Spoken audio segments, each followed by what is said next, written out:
Quem trouxe Bíblia impressa aí, levanta bem alta a sua Bíblia. Mantenha a sua Bíblia bem alta. Muito sangue foi derramado para que você tivesse a oportunidade de ter acesso às Escrituras no seu idioma, custando mais em conta do que um hambúrguer no fim do culto. Não tem como você declarar que ama Jesus e desejar ir para o céu, se você não tem disposição para aprender do Senhor. Você corre o risco de chegar no céu e confundir Noé com Jesus, amigo. Tenha Bíblia. Abra sua Bíblia comigo em Lucas capítulo 22, a partir do verso 31. Um café, meu amigo. O Senhor compartilhou comigo uma palavra essa semana, e ela surge a partir de um pensamento. E o pensamento é: quando pensamos amar mais do que realmente amamos. E é sobre isso que eu quero conversar com vocês nessa noite.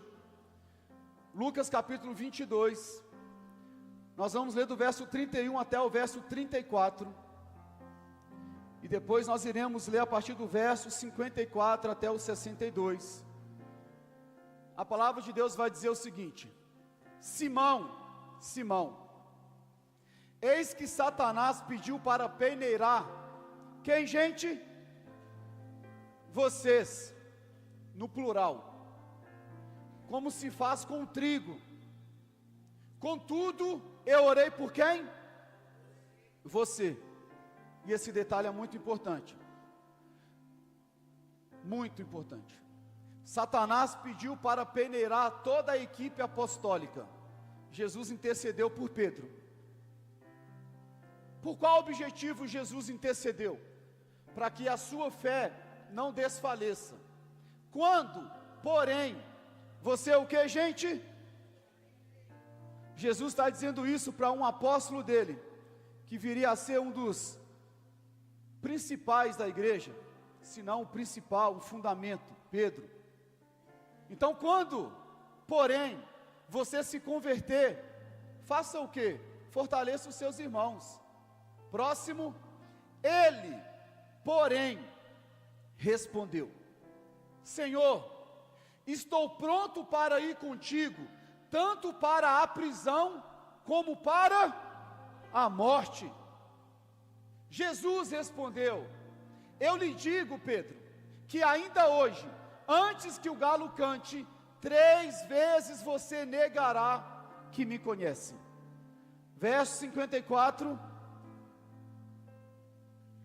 Então, prendendo, levaram-no para a casa do sumo sacerdote. Pedro o seguia de longe. Quando, porém, acenderam uma fogueira no meio do pátio e sentaram ao redor dele, Pedro sentou-se com eles. Uma criada o viu sentado ali, à luz do fogo. Ela olhou fixamente para ele e disse: este homem estava com ele. Contudo, ele negou: mulher, não o conheço. Pouco depois, um homem o viu e disse: você também é um deles. Homem, não sou, respondeu Pedro. Cerca de 1 hora depois, outro afirmou: certamente este homem estava com ele, pois é galileu. Pedro respondeu: homem, não sei do que você está falando. E imediatamente, enquanto ele falava, o galo cantou. Próximo, o Senhor voltou-se e olhou diretamente para Pedro. Então Pedro lembrou-se da palavra que o Senhor lhe havia dito: antes que o galo cante, hoje você me negará 3 vezes. Saindo dali, chorou amargamente. Irmãos, a Bíblia Sagrada, e esse é um dos motivos que eu a amo tanto, ela possui uma honestidade que poucos livros religiosos possuem. A Bíblia não protege os seus personagens, ela não edita as suas quedas, a Bíblia não constrói heróis idealizados, a Bíblia revela homens reais diante de um Deus santo. A Bíblia, por exemplo, vai falar que Abraão, ele mentiu por medo. A Bíblia chama Abraão de o pai da fé, um amigo de Deus, e ele mentiu. E a Bíblia não edita essa parte. A Bíblia chama Davi de um homem segundo o coração de Deus, mas a Bíblia não expõe o fato de que Davi adulterou, e depois ele tenta esconder o seu pecado. Moisés foi um grande legislador, mas a Bíblia fala que ele perdeu o controle diante do povo.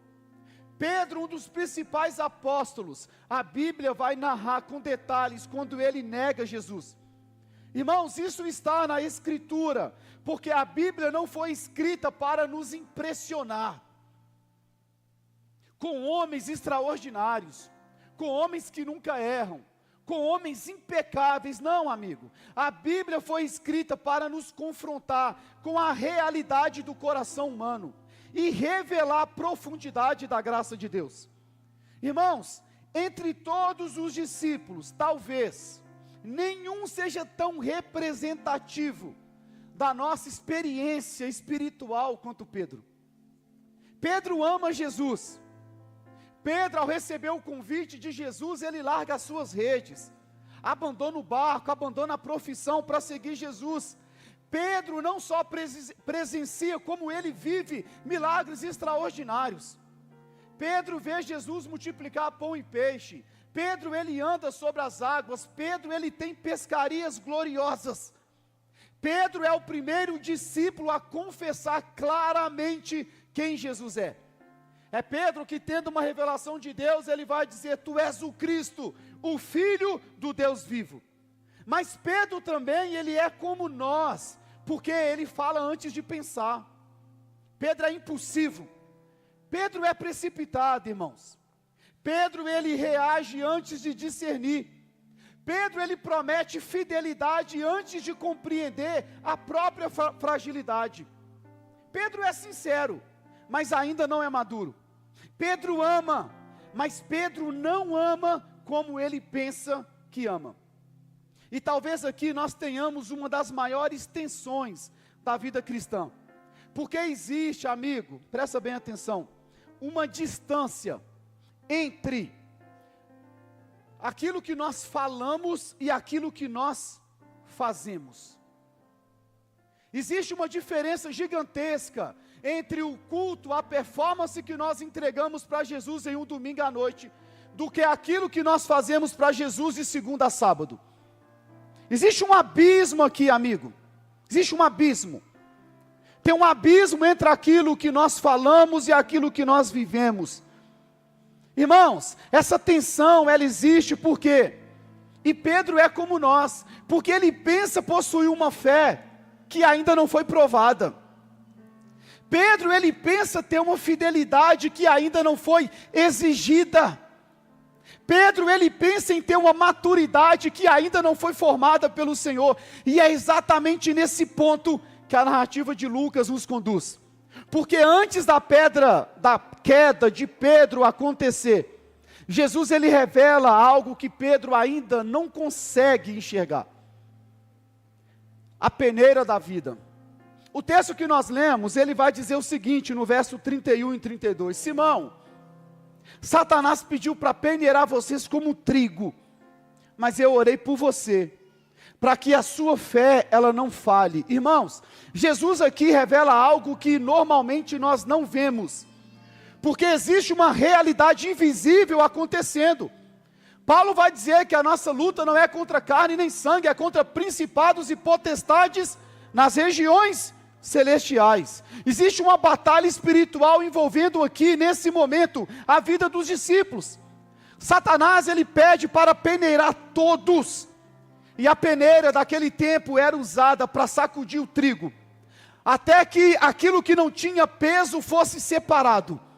Então o que Jesus está usando aqui, irmãos, é uma imagem de pressão, é uma imagem de muita exposição. Pedro seria sacudido nas próximas horas. As convicções de Pedro seriam testadas, o amor dele seria pressionado, a sua autopercepção de amor e confiança seria confrontado. Pedro acreditava que conhecia a si mesmo, mas Jesus sabia que Pedro ainda não havia sido exposto aquilo que iria revelar de verdade o seu coração. E essa é uma verdade espiritual importante, irmãos. Olha aqui para mim. Muitas vezes pensamos conhecer a nossa própria fidelidade. Muitas vezes batemos no peito e com muito orgulho a gente fala: eu sou muito fiel ao Senhor. O problema é que nós ainda não fomos colocados em circunstâncias para de fato revelar se realmente somos. Calvino, ele comenta algo muito profundo sobre esse texto. Calvino vai dizer o seguinte: não conhecemos a nós mesmos até que Deus permita que sejamos provados. Quer conhecer você mesmo? Você primeiro precisa ser provado. Falar é uma coisa, viver é outra coisa completamente diferente. Enquanto a fé não é testada, ela permanece parcialmente desconhecida, até para nós mesmos. Agora, veja algo extraordinário que acontece aqui, irmãos. Jesus, ele vai dizer para Pedro o seguinte: Pedro, quando Satanás me pediu para peneirar todos vocês, eu orei por você. E essa frase revela com muita fidelidade o ministério contínuo de Jesus. Porque Hebreus capítulo 7, verso 25, vai afirmar que ele vive sempre para interceder por eles. Pedro iria cair poucas horas depois, mas Pedro não seria destruído, porque ele é bom. Não, amigo. Porque a perseverança final do discípulo não depende apenas da força do discípulo, ela depende da intercessão do Senhor. Mas enquanto Jesus enxerga a batalha espiritual que está diante deles, Pedro ainda enxerga a própria confiança dele. Porque quando Jesus vai dizer: Pedro, eu orei por você, para que você não se desfaleça, e quando você se converter, fortaleça os seus irmãos. Amigo, se é eu, Senhor, tem misericórdia da minha vida, Jesus. Não permita que eu me perca, não. Mas qual que é a postura de Pedro? O verso 33, Senhor, eu estou pronto para ir contigo, tanto para a prisão quanto para a morte. Uma pergunta simples: Pedro aqui está sendo hipócrita, sim ou não? Não. Pedro não está sendo hipócrita, irmãos. Pedro está sendo sincero, porque Pedro acredita profundamente no que ele está dizendo. Mas existe aqui uma diferença importante, amigo, entre a sinceridade e entre a maturidade. Porque a sinceridade, ela pode existir sem profundidade. Pedro deseja ser fiel, mas ele ainda não conhece completamente a sua própria fraqueza. E aqui, irmãos, está um dos maiores perigos da nossa vida cristã: confundir intenção com realidade. Confundir desejo com capacidade, confundir emoção com maturidade. Pedro olha para si mesmo e ele acredita: eu estou pronto. E ele olha para os outros discípulos e pensa que talvez eles vão falhar, Senhor. Por eles eu não boto a mão no fogo, mas por mim, eu estou pronto para ir para a prisão, eu estou pronto a morrer. Eles eu não sei, mas eu tenho convicção, Senhor. Irmãos, e essa autoconfiança, ela é comum na nossa jornada espiritual. Quantas vezes, amigo, nós pensamos que nunca faríamos determinadas coisas, e você se pega fazendo coisas que você fala: Jesus, esse pecado eu pensei que eu tinha vencido, Senhor. Quantas vezes, irmãos, nós pensamos que dessa vez eu vou resistir a determinadas tentações, e você se pega caindo nos mesmos vícios de sempre. Quantas vezes nós pensamos que dessa vez eu vou permanecer firme, não importa qual seja a pressão, e você cai mais uma vez. Irmãos, Provérbios 16, 18, lembra para mim e para você um princípio clássico na nossa fé cristã: a soberba precede a ruína. A soberba precede a queda. Eu gosto de Spurgeon quando ele vai dizer algo muito relevante sobre o coração humano. Spurgeon, certa vez, ele disse o seguinte: o homem conhece melhor os pecados dos outros do que a fraqueza do próprio coração. Ah, como nós somos bons em apontar o dedo no pecado do outro.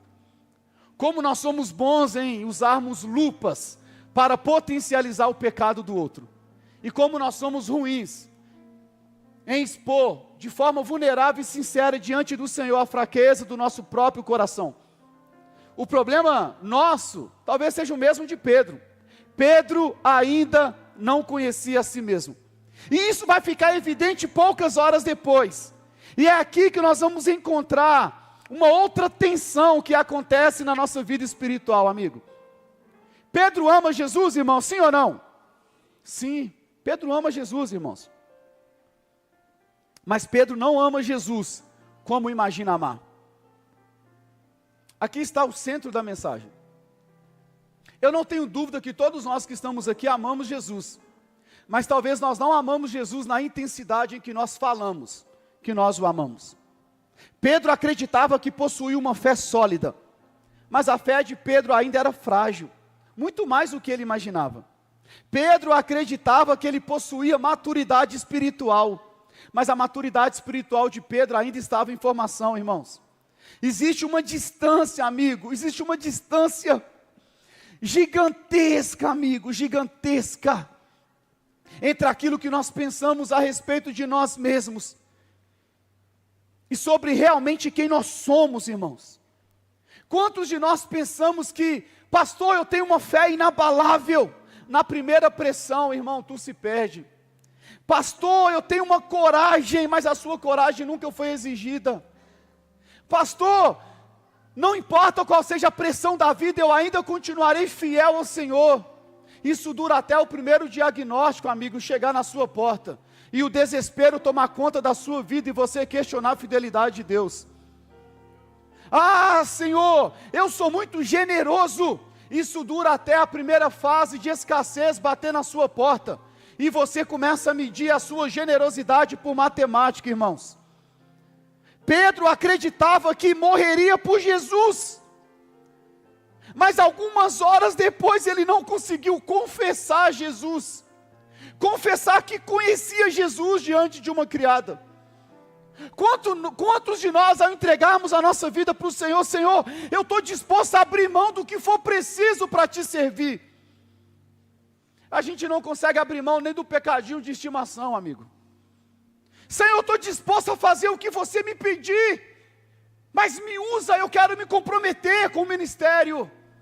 Isso dura até Jesus pedir o seu emprego, ou pedir uma oferta maior do que a sua matemática permite, ou pedir um passo de fé que não entra na sua lógica ainda, irmãos. Irmãos, Pedro estava dizendo, eu estou disposto a morrer com você. Algumas horas depois ele está dizendo, eu não conheço esse homem. Quantos de nós levantamos as nossas mãos para o Senhor no culto de domingo? Mãos santas ao Senhor. Quantos de nós declaramos, Jesus, tu és o meu amor maior? Quantos de nós prometemos tantas coisas para Jesus num culto de domingo, e isso não dura nem a segunda-feira à noite, na primeira pressão da vida? Quantos de nós somos performáticos em um culto de domingo à noite, mas somos uma catástrofe de segunda a sábado? Quantos de nós prometemos, tu é a prioridade da minha vida, Jesus, mas isso aqui fica empoeirado de segunda a sábado, irmãos? Entre aquilo que nós prometemos e aquilo que nós vivemos tem um abismo, e Pedro viveu esse abismo. Pedro viveu esse abismo, irmãos, porque Lucas capítulo 22, no verso 56, a mulher vai questionar, você estava com ele? E ele vai dizer, mulher, eu não conheço esse homem. Esse contraste revela algo profundo. Pedro não deixou de amar Jesus, irmãos, mas naquele momento o seu amor era muito mais frágil do que ele imaginava. Eu não discuto aqui o seu amor por Jesus. O que eu quero fazer você pensar é, aquilo que você de fato fala, é o que você vive quando as dificuldades da vida batem na sua porta. Porque entre aquilo que falamos e aquilo que fazemos, volta a dizer, existe aqui, amigo, um abismo. Irmãos, e a Escritura vai confrontar isso diretamente. Olha o que a Bíblia vai dizer em 1 João 3,18, eu quero ler com você. Filhinhos, não amemos de que, gente? De que, gente? Palavra, e nem da boca para fora. mas em ação e em verdade. Amigo, Jesus não se impressiona com a série de palavras bonitas que nós proferimos no culto à noite. Jesus não se impressiona com a sua performance do culto de domingo. O que Jesus está confrontando através de João é: ei gente, para de falar uma coisa e viver outra. Para de falar que ama Jesus e na primeira tentação de segunda-feira tu cai de novo pela 18ª vez esse ano. O que João está dizendo é: amigo, o que você fala, você não vive na prática. É por isso que nós ouvimos muitas pessoas que nós convidamos para vir no culto dizer o seguinte: ir na igreja para ser como você, eu prefiro ficar aqui. E no fundo, essa pessoa está certa, porque ela está lendo a nossa vida e não ouvindo só as palavras. Não, amigo, ninguém se impressiona mais com um discurso bonito nesses dias. O que vai atrair homens e mulheres aos pés de Jesus é a sua vida com o Senhor, de segunda a segunda, apontando para aquele que é digno de toda honra, toda glória e todo louvor, irmãos. Ninguém se impressiona mais, amigo. Irmãos, o amor cristão, ele não é definido pela intensidade do discurso, ele é revelado pela consistência da obediência. É aqui que o amor cristão é revelado. Agostinho vai escrever o seguinte: o amor tem mãos e pés. Essa frase é maravilhosa. Tu ama Jesus, sim ou não? Sim ou não, gente? O amor de Jesus tem mãos e pés, amigo.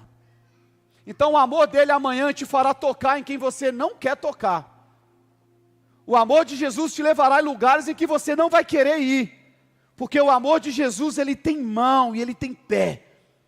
Amigo, se nós amamos a Deus, esse amor, inevitavelmente ele tem que se manifestar nas escolhas, nas prioridades, na obediência. E aqui está o paradoxo da vida de Pedro, amigo, e muitos de nós declaramos amor por Cristo, mas as nossas escolhas ainda revelam resistências. Olha o que João vai dizer em 1 João 4,20, irmãos. 1 João 4,20 eu quero ler com você. Se alguém afirma, eu amo a Deus, todo mundo aqui ama a Deus, amém? Se alguém afirma que ama a Deus, mas odiar o seu irmão, é o que, gente? Pois quem não ama o seu irmão, a quem vê, não pode amar a Deus, a quem não vê. Tu percebe como que a Bíblia coloca um espelho na nossa frente, para nos mostrar o abismo que de fato nós vivemos? Não tem como falar no culto de domingo, eu amo a Deus, e na segunda-feira falar, viu como ela se vestiu no culto? Se vestiu para aparecer. Não tem como você dizer que ama a Deus, e na primeira oportunidade, na semana, sentar numa mesa para falar de alguém que não está na mesa, amigo. Não tem como você falar, eu amo a Deus, e quando alguém te pede ajuda, você fala, ajudar de novo não merece. Mas a Bíblia não fala para você ajudar quem merece, a Bíblia fala para você ajudar quem pede. Entre o que falamos e o que vivemos, tem um abismo. Não adianta confessar Cristo publicamente, amigo, se na nossa privacidade, se na nossa vida real, nós não conseguimos consolidar nossas palavras. Não adianta falar sobre Cristo, amigo. Não adianta. Se você ainda evita áreas em que Cristo deseja governar na sua vida. E aqui está o paradoxo, irmão. Nós pensamos amar mais do que realmente amamos. E aí vai chegar um momento em que essa distância entre a realidade finalmente vai ser revelada. Um dos versículos que eu mais amo na Bíblia, que mais me gera temor, é Lucas 22, verso 61. Porque quando Pedro nega pela terceira vez, Jesus está sendo carregado para outro pátio, para ser interrogado.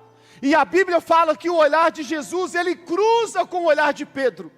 Ah, irmãos, imagina se eu e você estivéssemos no lugar de Jesus, cara. Pedro, eu gastei a minha vida com você nos últimos 3 anos. Quantos milagres você viveu? Olha o que eu depositei dentro de você. E quando eu mais precisei, você não conseguiu dizer que me conhecia, Pedro. Ah, amigo, se fosse eu e você no lugar de Jesus, o nosso olhar seria condenando Pedro. Mas não é isso que a Bíblia vai dizer, irmãos. A Bíblia vai dizer que o olhar de Jesus cruza com o olhar de Pedro, irmãos. E talvez aqui esteja uma das narrativas mais poderosas das Escrituras. Porque Pedro vai negar Jesus 3 vezes. O galo vai cantar e Jesus agora olha profundamente para Pedro. E o olhar aqui não é de condenação, irmãos. O olhar de Jesus aqui é um olhar de revelação. Porque naquele instante, amigo, Pedro vai perceber 2 coisas ao mesmo tempo. A primeira coisa que Pedro percebe ao negar Jesus e ao Jesus olhar para ele, Pedro vai perceber quem Jesus é. E Pedro vai perceber quem ele realmente era. Porque o olhar de Jesus, ele está desmontando toda a ilusão espiritual que Pedro tinha a respeito de si.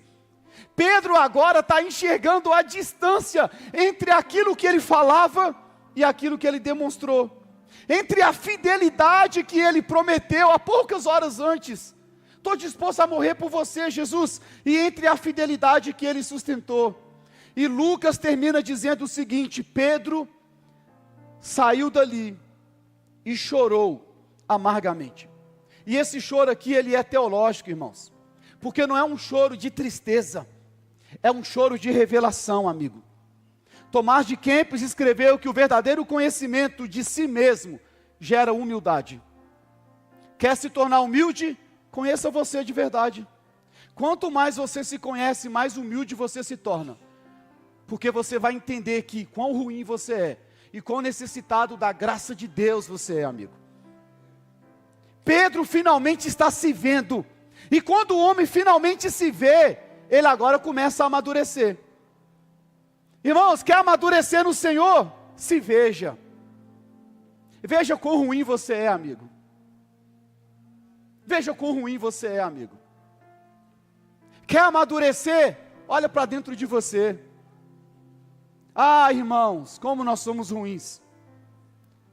Como nós somos dependentes da graça do Senhor, amigo. Como nós somos dependentes da graça do Senhor. E eu amo o Evangelho, irmão, sabe por quê? Porque a história de Pedro não termina aqui. Poderia, mas ela não termina no pátio da negação. Porque agora que Pedro realmente se conhece, e ele entende, cara, eu não amo Jesus como eu amava. Eu não sou fiel como eu pensava ser. Eu não sou maduro como eu dizia ser. A graça de Cristo agora começa a encontrar Pedro. A palavra de Deus vai dizer que Pedro sai dali chorando copiosamente. Porque Pedro acreditava que a história dele com Jesus havia terminado. Ele falhou diante do Senhor quando Jesus mais precisa dele. Ele negou quem ele havia prometido fidelidade há poucas horas atrás, irmãos. E talvez Pedro tenha pensado assim: eu não sou digno mais de continuar no grupo dos discípulos. Eu prometi fidelidade e eu entreguei negação. Mas o Evangelho nos mostra algo extraordinário. Porque depois da ressurreição, um anjo diz algo que parece pequeno. Coloca aqui para a gente Mateus capítulo 16, verso 7. E como eu amo esse detalhe da Bíblia, irmãos. Presta bem atenção. Para quem pensava que a história dele ministerial havia encerrado, que Jesus não contava mais com ele, Pedro agora se depara com isso. Eles 16, 7. Eu errei. Eu quero aquele texto. Agora vão e digam aos discípulos, inclusive a Pedro. É Marcos 16, 7. Ah, aleluia. Eu falei o quê? Era para ver se a galera estava prestando atenção. Vão e digam aos discípulos dele e a quem? A Pedro. Ele está indo adiante de vocês para a Galileia. Lá vocês o verão, como ele disse a vocês. Irmão, isso aqui é maravilhoso. Observa o detalhe do texto. Digam aos discípulos. A frase poderia ter terminado aqui. Pedro era discípulo. Mas, olha a sensibilidade. Digam aos discípulos e a Pedro. Por que esse detalhe? Porque Pedro já se via fora do grupo. E aí Jesus faz questão de incluir Pedro de novo, amigo. Pedro já estava se sentindo desqualificado, mas Jesus ainda chama Pedro. Pedro já se via alguém que perdeu o seu lugar, mas Cristo vai mandar dizer explicitamente: avisem também a Pedro. Irmãos, a graça começou a restaurar Pedro, antes mesmo de Pedro conseguir se restaurar. Aqui está, amigo, a graça do Evangelho. Irmãos, presta bem atenção. Tem um detalhe na narrativa bíblica que eu amo. Passa desapercebido, mas é muito pedagógico, amigo. E também é muito intencional. Pedro estava em volta da fogueira quando ele nega Jesus, amém? Amém, gente? Amém. E Jesus agora, depois que Pedro ouve essa ordem, vai encontrar com Jesus lá na Galileia. E Lucas capítulo 22, vai dizer isso para a gente, olha: os guardas acenderam uma fogueira no meio do pátio e se sentaram ao redor dela, e Pedro sentou-se com eles. Então aquele fogo iluminava o rosto de Pedro. É ali que Pedro vai negar Jesus 3 vezes. Eu não o conheço. Foi ali que a culpa nasceu sobre a vida dele. Foi ali que o galo cantou. Foi ali que Pedro encontrou o olhar de Jesus. Mas o evangelho continuou. E algum tempo depois, Jesus ele aparece para os discípulos na praia, lá na Galileia. E João vai descrever um detalhe muito específico. Olha o que João 21, verso 9 vai dizer. Pedro vai negar Jesus em volta da fogueira. E olha agora o reencontro de Pedro com Jesus. Quando desembarcaram, viram ali o que, gente? Uma fogueira, peixe sobre brasas e um pouco de pão. Amigo, presta bem atenção. Essa palavra, e ela é muito legal, porque essa palavra só vai aparecer 2 vezes na Bíblia. Em Lucas 22 e em João capítulo 21. Somente 2 vezes. Isso significa que João ele está fazendo algo intencional aqui. Jesus está levando Pedro de volta ao cenário da sua queda. Pedro, você me negou em volta de uma fogueira.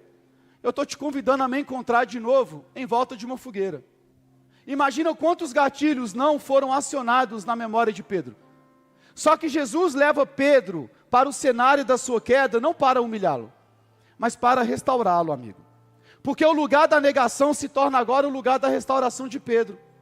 Pedro havia negado Jesus 3 vezes, e é ali, irmão, diante da fogueira, que Jesus faz 3 perguntas. João, Simão, filho de João, tu me amas? Pedro nega Jesus quantas vezes? 3. Quantas vezes Jesus pergunta a Pedro se ele o amava? 3. Irmãos, presta bem atenção. Cada pergunta que Jesus ele faz, ele está desfazendo aqui uma negação. Cada resposta que Pedro ele traz, amigo, é o coração dele sendo restaurado de novo.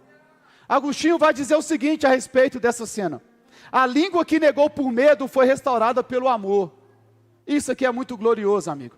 Pedro ele havia prometido um amor que ele ainda não possuía.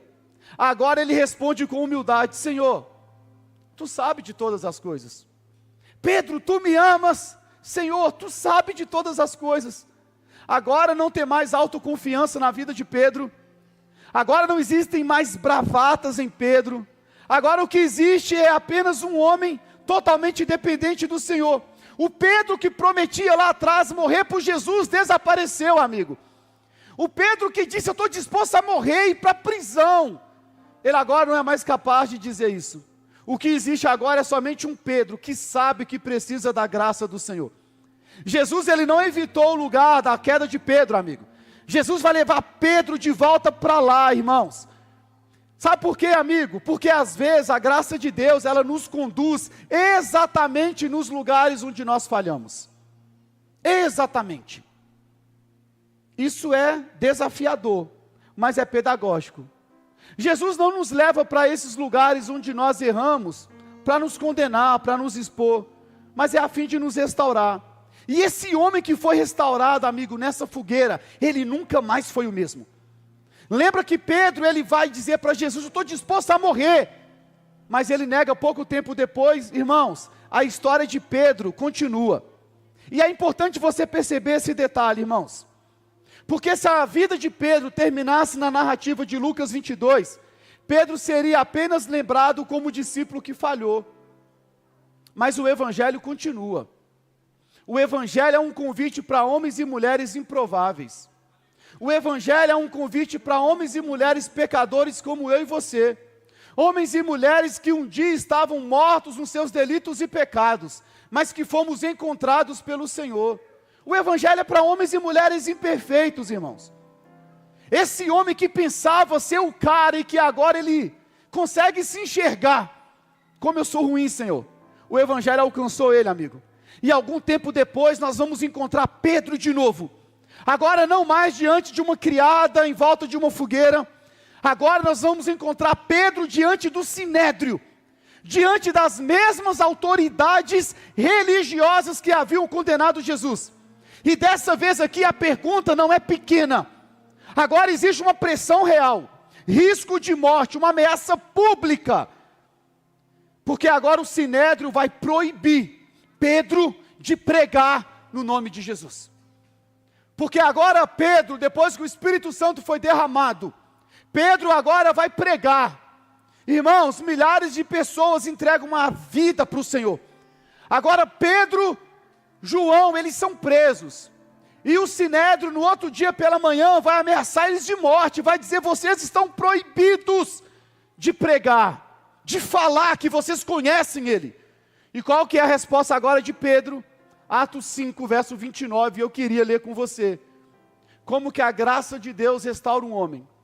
Pedro e os outros apóstolos responderam: é preciso obedecer antes a Deus do que os homens. O mesmo Pedro que disse alguns dias atrás: eu não conheço esse homem, agora está dizendo: eu não posso deixar de obedecer esse homem. Mas você pode morrer por ele. Eu agora estou pronto a morrer por ele. Antes eu pensava que eu estava, não estava. Agora eu sei que não é pela minha força, mas eu não tenho mais para onde ir, amigo. Para onde nós iremos, Senhor? Só Tu tens as palavras de vida eterna.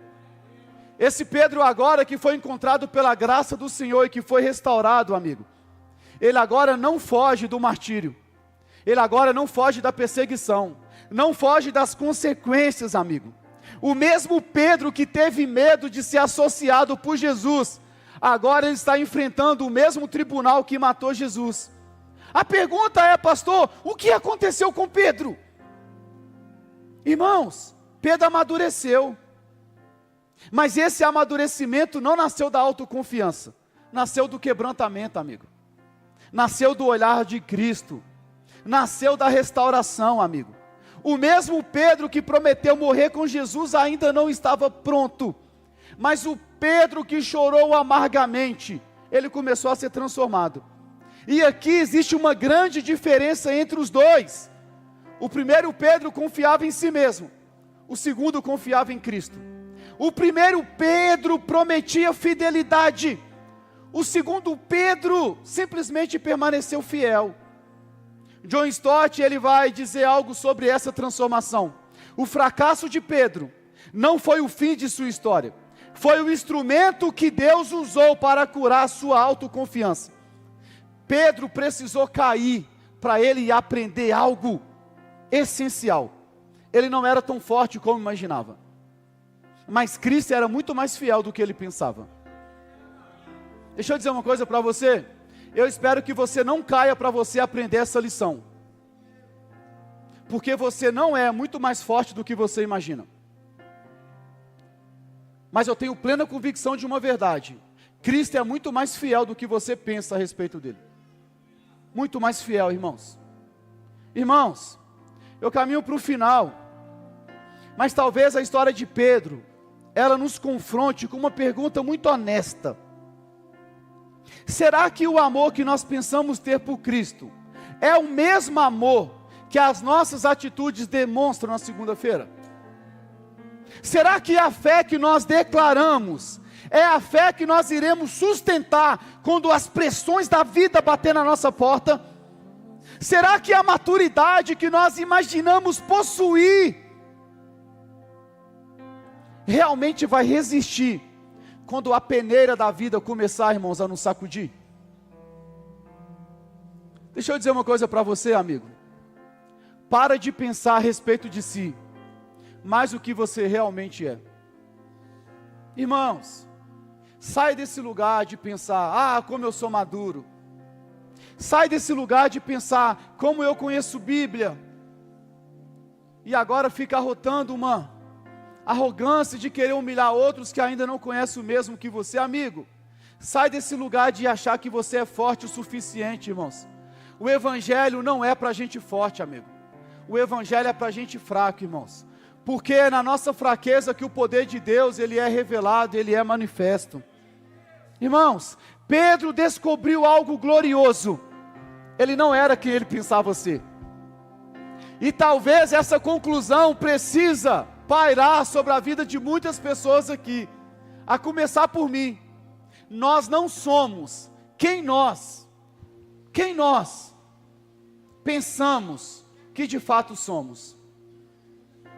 Irmãos, quantos de nós batemos no peito e falamos, eu já amo Jesus, não, isso aqui eu já não caio mais, e você se vê praticando as mesmas coisas, irmãos. Pedro teve que descobrir algo doloroso, ele não era quem pensava ser, mas ao mesmo tempo, Pedro descobriu algo glorioso. Cristo era mais gracioso do que ele imaginava. Irmãos, o Evangelho não é a história de discípulos perfeitos. O Evangelho é a história de um Salvador perfeito que restaura discípulos quebrados. Essa é a síntese do Evangelho. Pedro negou, Pedro chorou, e Pedro fez o quê? Voltou. E quando voltou, Jesus o transformou em alguém que fortalecia os outros irmãos. Irmãos, talvez hoje tenha uma pergunta espiritual para a gente fazer. Até quando continuaremos negando Cristo com nossas atitudes? Até quando? Até quando levantar das nossas mãos não é compatível com aquilo que eu faço no secreto? Tu não é aquilo que você posta no Instagram, amigo. Você é as conversas obscuras do seu WhatsApp que você apaga. Coloca visualização única. Nós não somos a performance do culto de domingo. Amigo, eu já estou aqui há muito tempo. Estou ficando velho. Pastor, tu viu como ele pulava no louvor? Tu viu como ele chorava? Pastor, tu viu como ela se entregava? Meu Deus, eu quero ser como ela. Pastor, eu quero ser como ele. Caminha 2 anos de segunda a segunda. Não se impressiona pela performance do culto de domingo, não. Não se impressiona, não.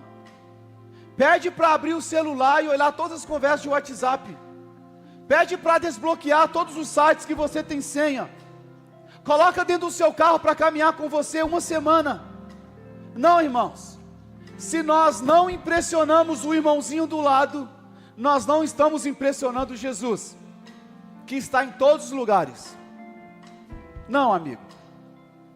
E talvez me veio à mente aqui, não está no sermão de hoje. Talvez nós estamos incorrendo no mesmo erro da igreja de Sardes. Vocês têm a fama de serem vivos. Como vocês parecem crentes. Como a performance de vocês é maravilhosa. Mas vocês não percebem uma coisa. Vocês são pobres, cegos e nus. Deixa eu dizer uma coisa para você.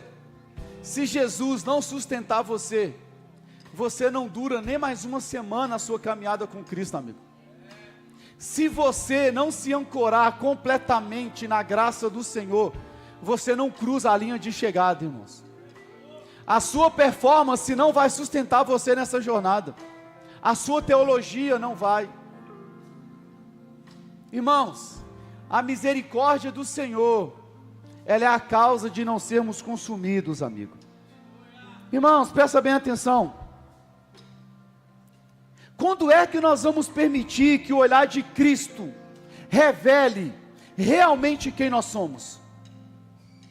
Porque Pedro teve que cruzar o olhar dele com o olhar de Jesus, para ele se conhecer. Como eu sou um vacilão. Na minha tradução está assim: como eu sou um vacilão, cara. Talvez a gente vai precisar nessa noite cruzar o nosso olhar com o olhar de Jesus, para perceber, meu Deus, como eu sou ruim, Senhor.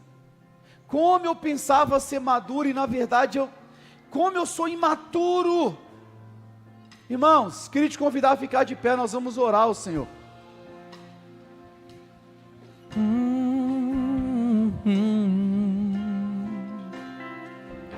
Só tenho você, Deus, palavra de vida eterna, pra onde eu irei, se eu não tenho pra onde voltar?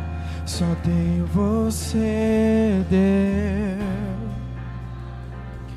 Como é difícil acreditar naquilo que eu não posso ver, mas eu preciso confiar que o Senhor irá fazer. O Cordeiro preparado está, eu já posso crer e confiar que Tu me chama a caminhar com passos de fé. Então, Senhor, coloca em mim esse amor que mesmo em dor me mostrou que eu nada sou sem o Seu amor. Então, Senhor, coloca em mim esse amor que mesmo em dor me mostrou que eu nada sou. Então, Senhor, coloca em mim. Irmãos, esse nós vamos orar nessa noite. E talvez, se você esquecer de tudo, grava só isso: o Pedro que confiava em si mesmo negou Jesus. O Pedro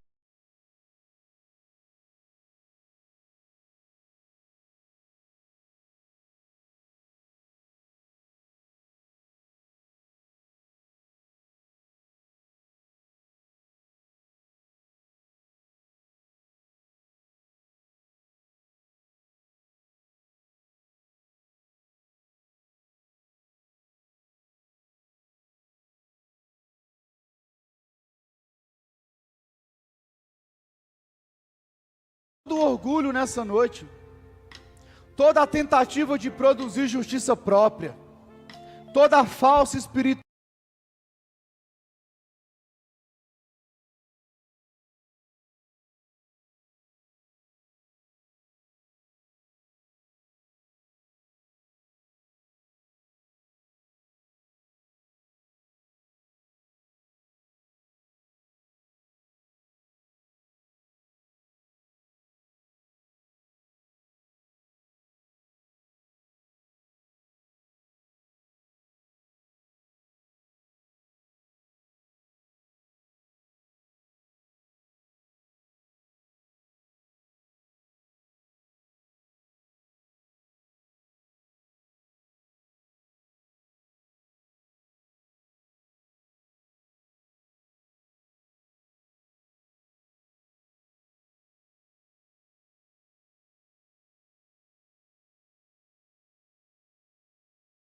uma foto no Instagram dela, mas eu vou até o fim, porque eu sou mais crente.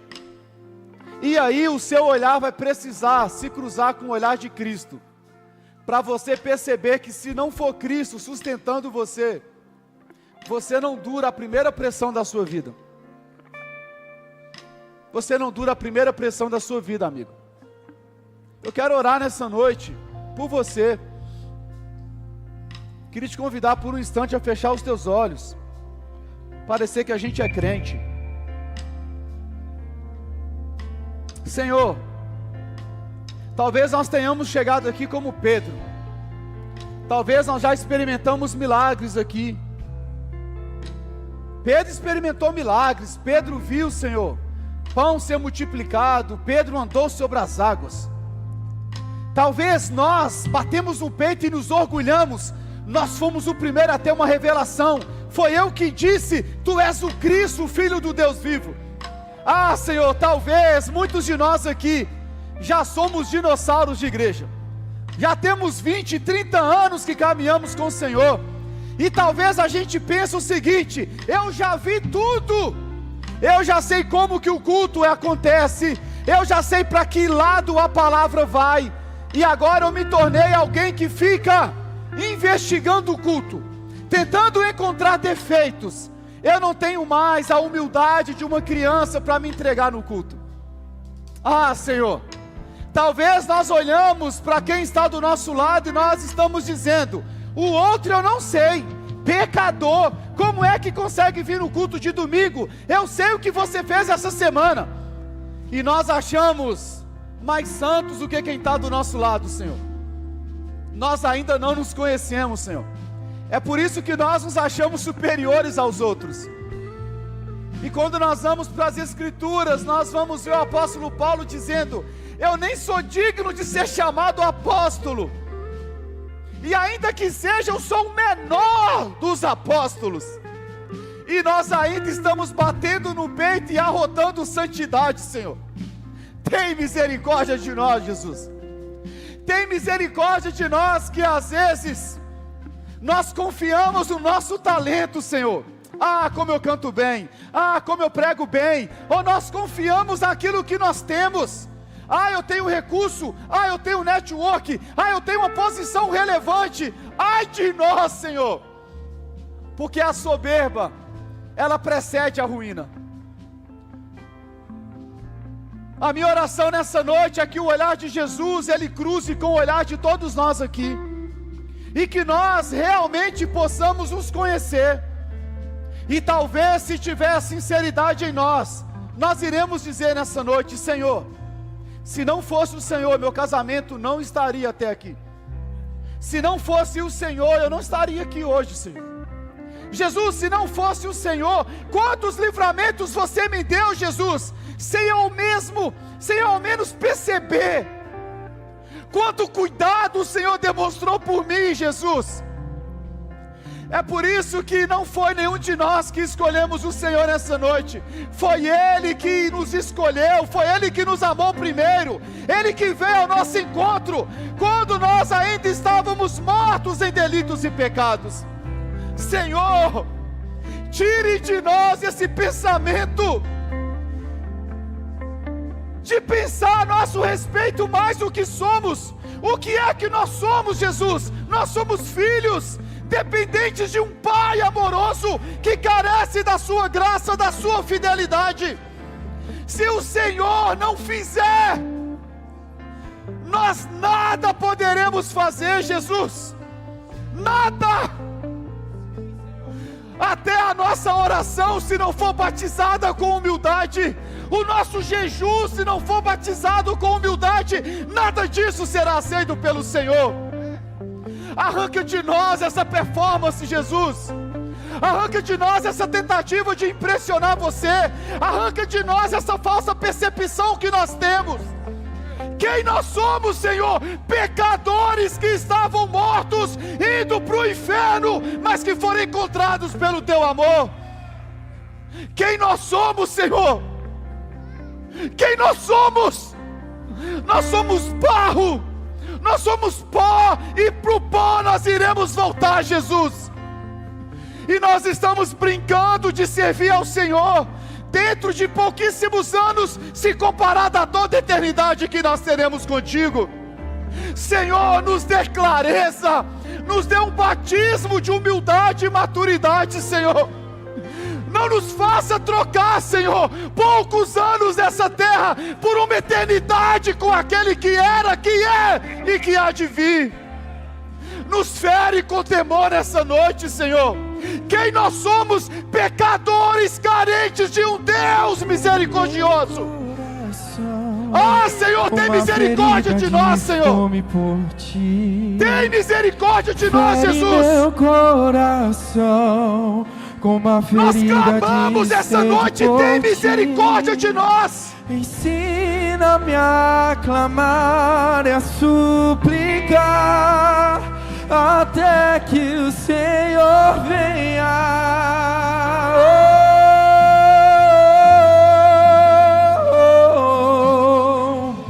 Fere meu coração com uma ferida de fome por ti. Fere meu coração com uma ferida de sede por ti. Ensina-me a clamar e a suplicar, até que o Senhor venha.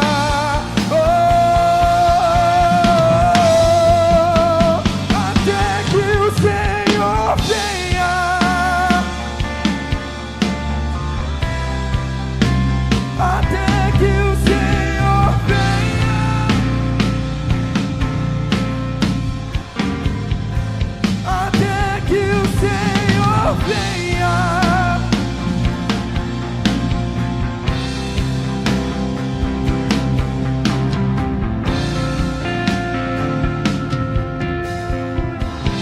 Sim, Senhor. As Escrituras, elas vão dizer para mim e para você que nós deveríamos ser como criança. Talvez nessa noite, irmãos, nós vamos precisar de um batismo de ingenuidade de novo. Eu acho que nós crescemos demais, irmãos. Eu acho que nós crescemos demais. Muitos de nós nos tornamos avaliadores de culto. Se eu sei tocar, eu avalio quem toca, se está dentro do tom ou não. Se eu canto, eu avalio quem canta. Se eu prego, eu avalio a performance. Nós nos tornamos avaliadores de culto, amigo. Nós pensamos que somos alguma coisa. E nós desperdiçamos, Senhor, a oportunidade de contemplar o Senhor que está no ambiente. Talvez nós vamos precisar nessa noite, para os próximos dias, de um batismo, amigo, de ingenuidade. Sabe, de voltar a ser criança, amigo. De voltar a ser criança, irmãos. Da gente se alegrar com as coisas simples do Evangelho, amigo. Nós crescemos demais, irmãos. Nós fazemos um seminário de teologia e nós arrotamos tanta soberba, meu Deus. Meu Deus.